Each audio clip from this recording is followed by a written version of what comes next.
Hi friends, मी स्नेहा। आज आपण या व्हिडिओमध्ये इयत्ता 10वीच्या इंग्लिश मीडियमच्या मराठी पाठ्यपुस्तकातील पहिल्या संतवाणीचा अभंगवाणीचा आपण अभ्यास करणार आहोत। पण त्या अगोदर मला असं सांगायचं आहे की या चॅनलवरती मराठीच्या अभ्यासाची सुरुवात कशी करावी या नावाने एक व्हिडिओ आहे, जो मी माझ्या अशा विद्यार्थ्यांसाठी केलेला आहे की ज्यांना मराठीबद्दल भीती आहे, कन्फ्युजन आहे। सो कोणते आपले कन्फर्म मार्क्स आहेत, आपण कसा अभ्यास केला पाहिजे यावरती थोडक्यात असं मी मार्गदर्शन पर असा एक व्हिडिओ बनवलेला आहे, जो त्या माझ्या विद्यार्थ्यांनी नक्की पाहावा। आणि दुसरी गोष्ट म्हणजे की मी याच्या नंतर या चॅनलवरती आपले स्टेप बाय स्टेप आपले सगळे मराठीचे लेसन्स आणि पोएम या सगळ्यांचा आपण अभ्यास या चॅनलवरती आपण करणार आहोत। सो तुम्ही माझ्या सोबत राहा आणि मी हिंदीतून सुद्धा सांगायचा मी नक्कीच प्रयत्न करेन। सो आज आपण पहिली कविता शिकतोय, अंकिला मी दास तुझा। ही कविता शिकण्याच्या अगोदर मला थोडक्यात तुम्हाला याची पार्श्वभूमी सांगायची आहे की अंकिला मी दास तुझा असं कोणी म्हटलंय, तर हे संत नामदेवांनी म्हटलेलं आहे। हे संत नामदेव म्हणजे कोण आहेत, तर वारकरी संप्रदायातील एक थोर संत कवी हे संत नामदेव। की वारकरी संप्रदाय म्हणजे नेमकं काय, तर ज्ञानेश्वरांनी जो वारकरी संप्रदाय निर्माण केला आणि ज्याचं दैवत श्री विठ्ठल आहे, तुम्ही पिक्चर मध्ये बघू शकता की श्री विठ्ठल हे त्यांचं दैवत होतं आहे। आणि वारकरी संप्रदायातील एखादी व्यक्ती की ज्याच्या कपाळावरती चंदनाचा टिका असतो आणि जो विठ्ठलाचं नाव घेत घेत आषाढी एकादशीला पंढरपूरची वारी करतो आणि पंढरपूरला विठ्ठलाच्या दर्शनासाठी जो जातो आणि ज्याच्या डोक्यावर चंदनाचा टिका आहे, असा माणूस जो आपलं सगळं सर्वस्व श्री विठ्ठलाला अर्पण करणारा असतो, श्री विठ्ठलाला मानणारा असतो, असा हा वारकरी संप्रदाय। आणि त्या संप्रदायामधले संत नामदेव हे फार मोठे थोर संत कवी की ज्यांची अभंग रचना अतिशय उत्कट म्हणजे अगदी मनापासून निर्माण झालेली आणि साधी सोपी अशी त्याची भाषा होती, सुबोध म्हणजे ज्याच्यातून चांगला मेसेज मिळेल अशी त्यांची भाषा। पंजाबात त्यांनी भागवत धर्माची पताका फडकवली। तर भागवत धर्म म्हणजे नेमका कोणता, तर वारकरी संप्रदाय म्हणजेच भागवत धर्म। आणि शिखांच्या गुरु ग्रंथ साहेब या ग्रंथामध्ये त्यांची 61 कवने आहेत आणि भक्त नामदेवजी की मुखबानी या नावाने ते प्रसिद्ध आहेत। या अभंगामध्ये विविध दृष्टांतातून परमेश्वर कृपेची याचना केली आहे। सो ये जो कविता है वो संत नामदेव जी ने लिखी हुई है। वारकरी संप्रदाय जो महाराष्ट्र में हम देखते हैं अभी भी, जो विठ्ठल को अपना भगवान मानते हैं, जिनके गले में तुलसी की माला होती है, जो विठ्ठल का नाम लेते हैं, ऐसे लोग। और इस संप्रदाय के संत नामदेव एक बड़े बहुत महान कवि थे, जिनकी जो अभंग रचना है वो बहुत अच्छी मन से आई हुई और बहुत इजी लैंग्वेज में थी, जिससे अच्छा सा मैसेज मिलता था। पंजाब में भी उन्होंने भागवत धर्म का प्रचार किया और गुरु ग्रंथ साहिब इसमें भी उनकी अभंग रचना है। भक्त नामदेव जी की मुखबानी इस नाम से वो प्रसिद्ध है। और ये जो हम अभी अभंग देख रहे हैं, अंकिला मी दास तुझा, इसमें बहुत सारे एग्जाम्पल्स देकर उन्होंने भगवान को मीन्स परमेश्वर को याचना की है कि याचना मीन्स विनंती केली, रिक्वेस्ट केलेली है कि तुझी कृपा माझ्यावर असू दे, मतलब तेरा प्यार मेरे ऊपर हमेशा बरसते रहे। सो हम स्टार्ट करें। अंकिला मी दास तुझा।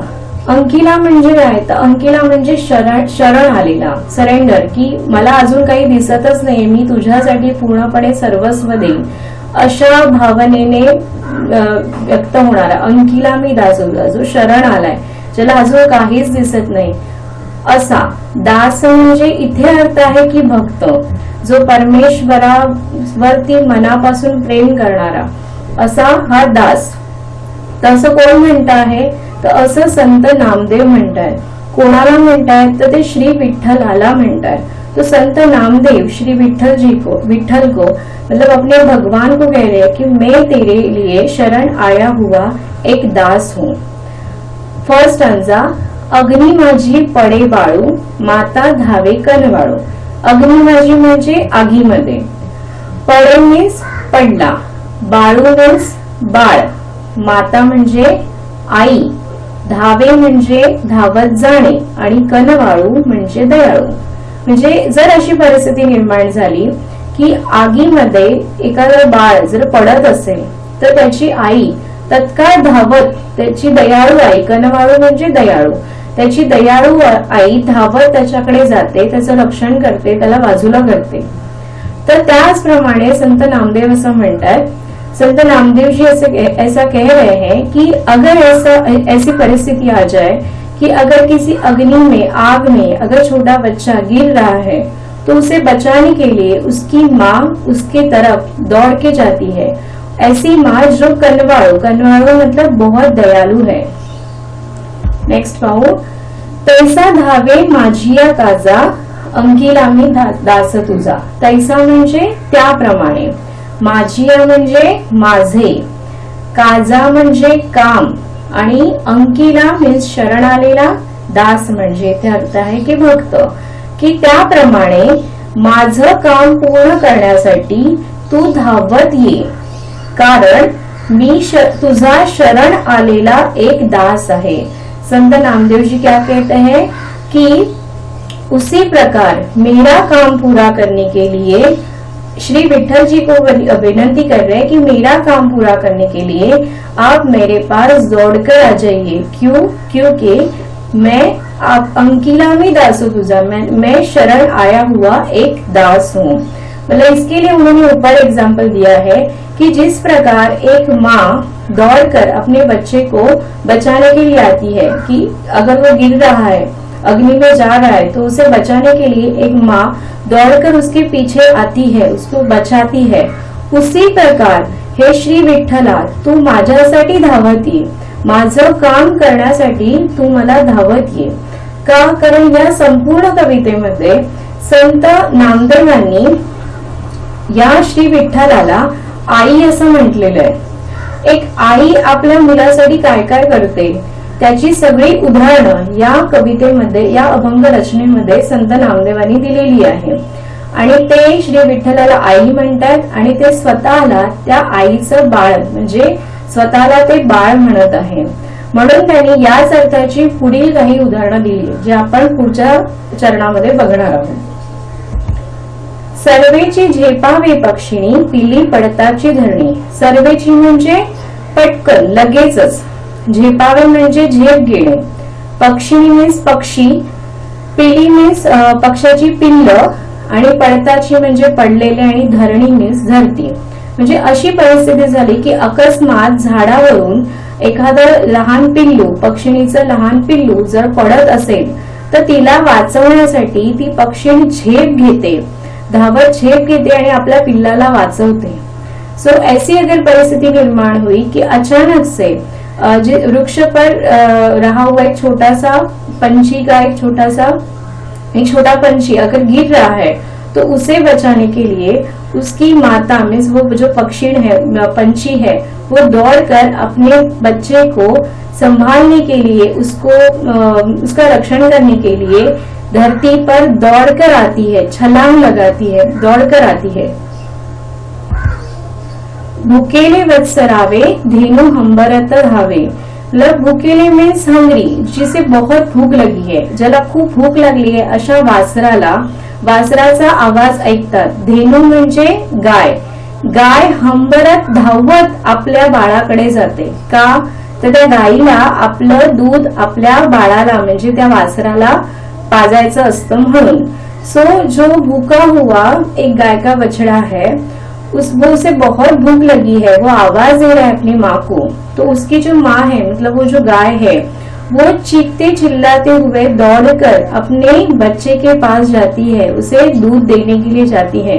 मतलब उस चीखने चिल्लाने में भी वो बता रही है कि मैं तेरे पास आ रही हूँ. तो इस नहीं का ये चरण है. वणवा लागला से वनी, पाडस चिंतित हरणी. वणवा मीन्स क्या? तर जी जंगलामध्ये आग लागते आणि ती आग अशी लागते की पेटत जातात सगळे जे वणवे आहेत, रान जे असतं ते पूर्णपणे पेटत जातं आणि एवढी भयंकर आग लागते. वनी म्हणजे रानामध्ये. तर पाडस म्हणजे हरणीचं पिल्लू मीन्स बेबी डिअर. चिंतित म्हणजे काळजी. तर जेव्हा वणवा लागतो, जंगलामध्ये जेव्हा वणवा लागतो तेव्हा आपलं बाळ, पाडस म्हणजे इथे हरणीला, एका हरणाला वाटतंय की जर माझं पाडस म्हणजे तिचं पिल्लू जे आहे त्याला पाडस असं म्हणतात, तर ते पाडस तिथे त्या आगीमध्ये अडकलं नसेल ना, या भीतीने, या काळजीने ती चिंता करत असते की माझं बाळ सुखरूप असेल ना, किंवा मी व्यवस्थित असेल ना, ही चिंता त्या या उदाहरणातून दिसते.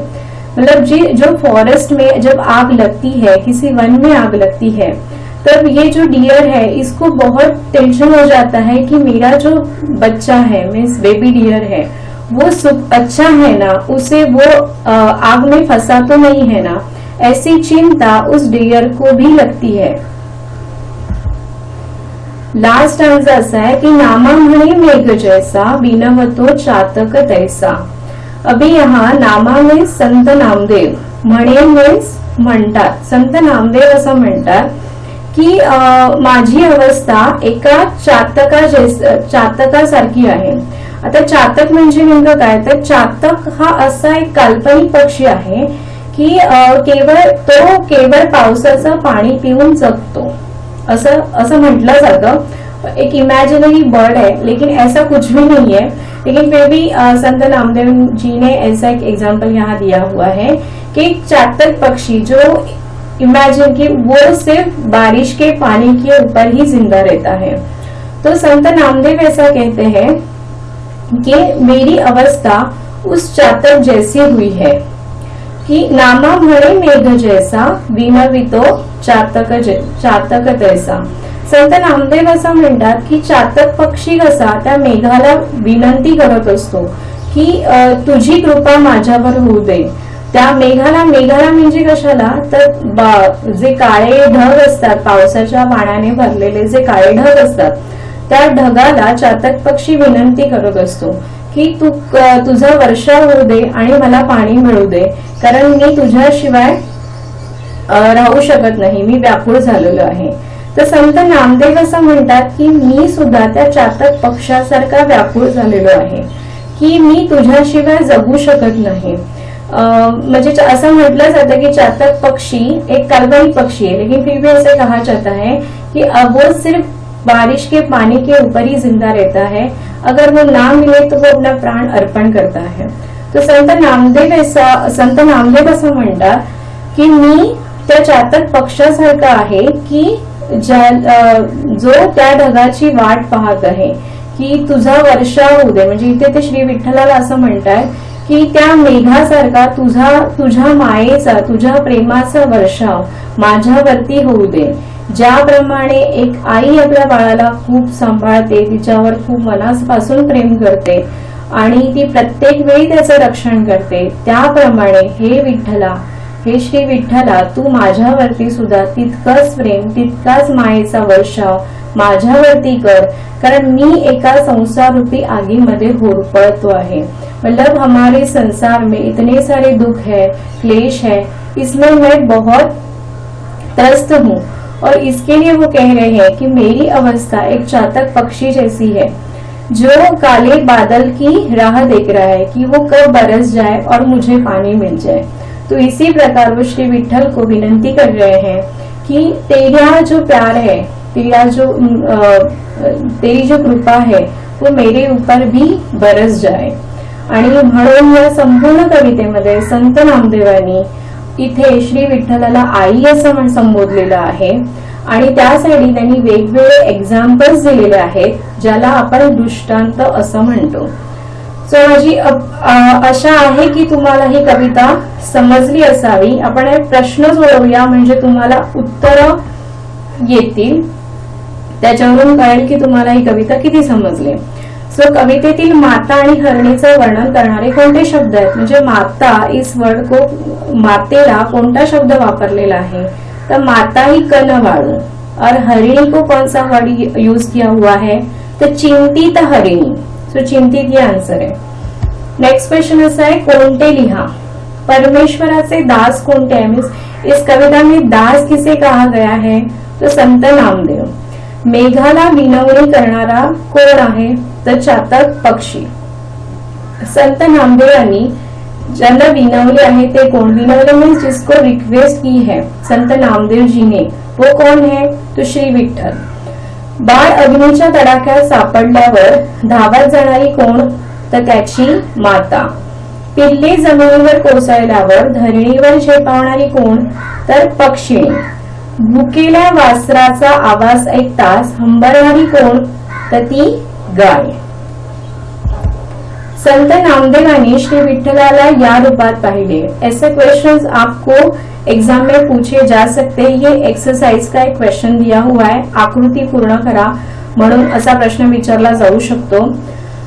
संत नामदेवानी श्री विठ्ठलाला कोणकोणत्या रूपात पाहिलं? तर फर्स्ट स्टांजामध्ये त्यांनी माता या रूपामध्ये श्री विठ्ठलाला पाहिलं. सेकंड मध्ये पक्षिणीच्या रूपात पाहिलं. नंतर त्यांनी गायीमध्ये श्री विठ्ठलाला पाहिलं. त्याच्यानंतर हरिणीमध्ये त्यांनी श्री विठ्ठलाला पाहिलं. आणि शेवटच्या स्टांजामध्ये त्यांनी मेघामध्ये म्हणजे ढगामध्ये श्री विठ्ठलाला पाहिलं.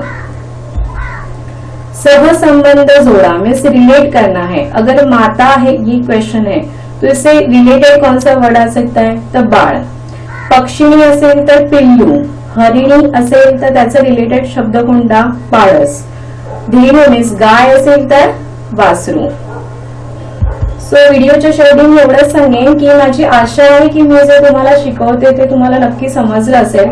पण तरी सुद्धा जर तुमचे काही डाऊट्स असतील तर तुम्ही मला कमेंट बॉक्समध्ये नक्की सांगू शकता. माझा प्रयत्न हाच आहे की याच्यानंतर प्रत्येक लेसन आणि प्रत्येक पोएमचं मी डिटेलमध्ये तुम्हाला शिकवेन. त्याचा आपण अभ्यास दोघांनी आपण मिळून करूया आणि तुमच्या शंका मला नक्कीच सांगा. So all the best. Thank you very much.